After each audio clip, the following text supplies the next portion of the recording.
I'm really excited to share with you about the new financial literacy mandates required by our state.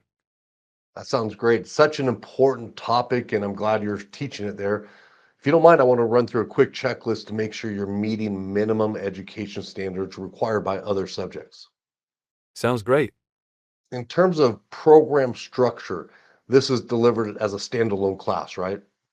Well, it's actually integrated into the current economics and math curriculum. Not ideal, but I'm sure there's enough time and rigor allocated toward the subject matter. We have about 25 hours dedicated toward the subject. Okay. Well, there must be ongoing education to support some long-term outcomes of students. No, but that's a good idea. In terms of program structure, that's not too encouraging, but I'm sure you have good, solid lesson plans to make up for that. So, in terms of the lessons that you're teaching, you took time to make sure it's relevant content that prepares kids for near-term life events. No, we're required to teach financial literacy topics mandated by the legislature, and it's really a list of random topics. Hmm. Well, there must be a proven curriculum that helps students work toward long-term outcomes and also higher order thinking skill sets, then, right?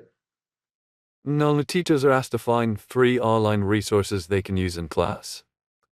Is there any customized lesson plans designed to accommodate the variety of students?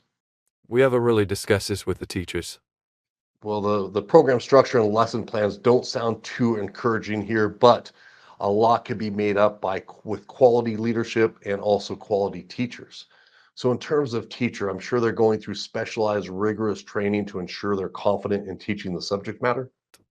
No, we don't have any teacher training requirements. Well, then the program must be deployed and designed by people that have relevant experience in designing and executing financial education programming. It's just our current staff. It's relatively new to all of us.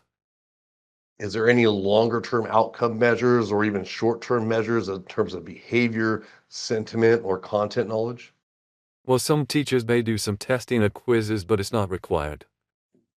It's not really looking good so far, but I'm sure there's a lot of support in terms of programming support that will help you to evolve and escalate the outcomes of this program over the years.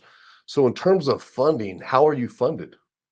It's an unfunded mandate. We're trying to pull monies from other topics.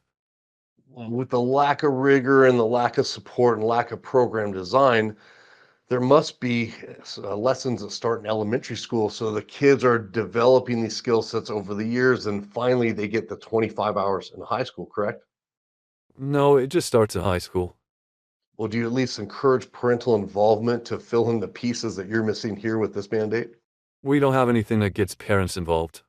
Well, so to recap, it's not a standalone class. There's very little time dedicated. There's no ongoing education.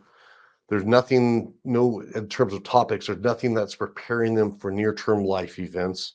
You don't have proven curriculum. They're just using free materials they find online.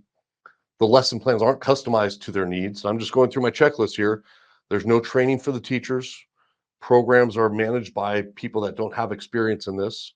There's no learner outcome focus, lack of funding, no lessons start younger, and there's no parental involvement. Is that correct? Yeah, And considering all other topics in high school would require at least these minimum education standards, how well do you feel this program will benefit students? though now that you mention it, I'm not too excited about this program anymore.